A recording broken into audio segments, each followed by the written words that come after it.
Hiling ng maraming legit na barkads, pinagbigyan ng TVJ at TV5. Maraming ang mga legit na barkads ang nabibitin at nakukulangan na sa oras sa pagpapalabas ng EAT tuwing tanghalian.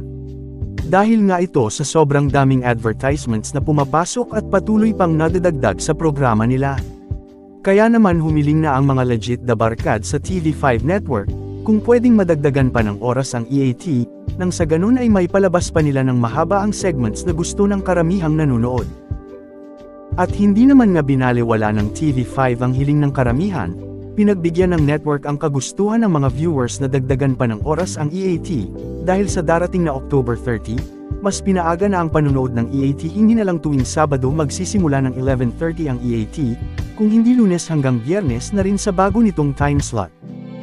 Sa latest post nga ng TV5 sa kanilang official Facebook page, ibinalita nila ang bagong oras ng panunood ng EAT. Narito ang kanilang post. Simula October 30, mas pinaaga na ang masaya at masarap na kasalo sa tanghalian. #ItTV5, kasama ang legit na barkad sa bago nitong oras, 11:30 m mula Lunes hanggang Sabado. Kaya ano pa ang inihintay nyo? Tumutok na lagi tuwing #lunchtime saya TV5. Ibang saya pagsama-sama. Ayan na nga, pinagbigyan na ang hiling ng mga legit na barkads, mas pinahaba na ang oras ng EAT sa bago nitong time slot, kaya naman mas ma-enjoy pa natin ang panunood dito. Kaya pagdating ng October 30, siguraduhin bago mag 11:30 ay buksan na ang inyong mga telebisyon at sabay-sabay nating panoorin ang IT sa TV5.